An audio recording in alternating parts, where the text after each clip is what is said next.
What's up guys, and welcome back for another breakdown video. For this week's breakdown video we're going to have a chat about the kipping pull-up and especially how the beat swing will transfer into this movement. So let's jump into this breakdown video. So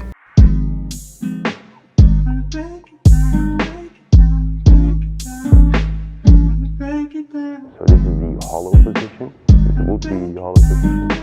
So when you go into higher volume, you will notice that you will get out of balance and you're swinging from front to back all the time.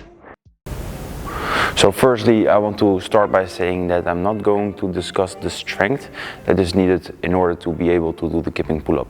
So I would recommend a minimum of 5 reps of strict pull-ups before you progress into kipping pull-ups or even bar muscle-ups and butterfly pull-ups. So be able to do those first properly and then progress into more dynamic movement. So in this video we're only going to discuss the beat swing and the dynamics of the kipping pull-up, and especially I want to discuss the balance when we would look at the side from the upper portion of the body to the lower portion of the body. So what I usually do with people, I say that I want you to divide yourself in 2 parts. Again, the upper part and the lower part. And we always want to look at those parts that they are evenly distributed when we look from the side. So that means that when the black part is a bar from the side and the blue line represents the body, then when we are behind the bar in the beat swing, we want the upper body to be as far behind as the lower body is in front of the bar. And this translates also towards the other side on the bar. So this is the hollow position. This would be the hollow position. And then we would have another part of the exercise, which is the arch position.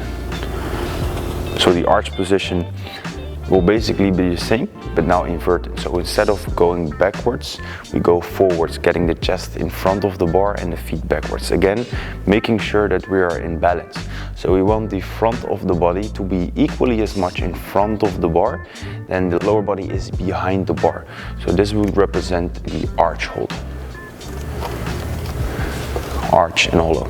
So these 2 exercises are of course done on the ground, but now when we would translate this onto a bar in a more dynamic motion, now we would do beat swings, or as some individuals call it, kipping swings, so that we flow from one position to the other.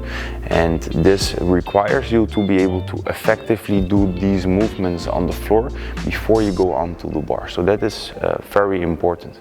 So now when we would transfer this into a kipping pull-up, basically the same things would apply for what I just told you, that you want to be in balance with the front and the back. So quite often you see these people that go behind the bar in their hollow position, they pull themselves up, their chest goes forward, so their chin goes towards the bar, their chest goes forward, but they leave the feet in front of the bar.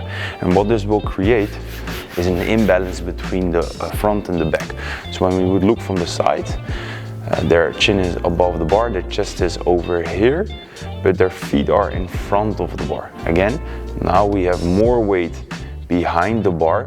This is the upper body, there's more weight behind the bar than there is in front of the bar. So what you often see with individuals that are able to do the kipping pull-up is that their chest goes towards the bar and the feet goes behind or just below the bar. So there's balance between the upper portion of the body and the lower portion of the body. Then this is a very important thing, because a lot of individuals make this mistake when they transfer from a kipping pull-up, or when they transfer from a strict pull-up into a kipping pull-up, is that oftentimes when they've done this, so let's make this one blue, by the way. So let's say they've done a proper position, they've pulled themselves up, chin is above the bar, and now the first thing that you want to do to maintain that balance between the front and the lower portion, and to get into that nice beat swing in order to make the next rep, is to push yourself back. So once you've got your chin above the bar, the first thing that you should do is push yourself away from the bar. And once you push yourself away from the bar, there's more weight behind the bar. So what you need to do then is, of course, push the feet forward in order to maintain balance. So you push your chest away from the bar to get into that hollow position of the beach swing, and then you push your feet forward.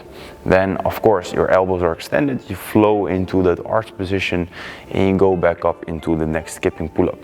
So this is very important, because what happens if you do not do this? So let's say you get your chin above the bar and you drop straight down. Your chin is above the bar, you're in this good position, you drop straight down, is that there's no momentum in that movement. So you're not able to do the next rep using that beach swing momentum to get your chin above the bar.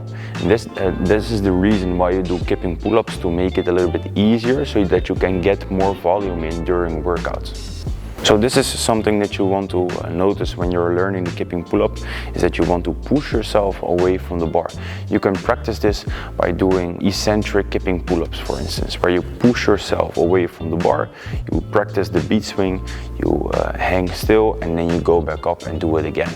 Also, what you quite often see is that people do the kipping pull-up and they're way out of balance. So they're going from front to back all the time, and this is probably an error due to the individual not knowing where the body is and where the body parts are in space.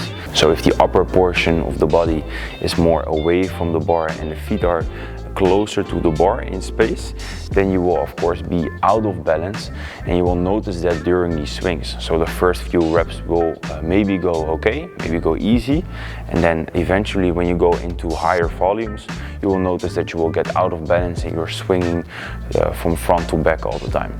So guys, this is the breakdown of the kipping pull-up, only the rhythm, the beach swing, how the hollow and the arch hold translate into the movement. So if you're not able to do strict pull-ups, I would highly advise to do those first, be able to do those correctively, because it will drastically decrease the risk of injuries from the kipping pull-ups, because it is a movement that is pretty risky and can fuck up the shoulders real bad. So make sure that you've done those enough, and once you've done those enough, then you need to maintain that strength and need to keep doing those strict pull-ups in order to strengthen the pull movement, but also to keep that risk of injury as low as possible. So guys, that's it for this week's breakdown video. I hope you've liked it. If you liked it, please let us know in the comments, subscribe on the channel, and I hope to see you next time with another breakdown video.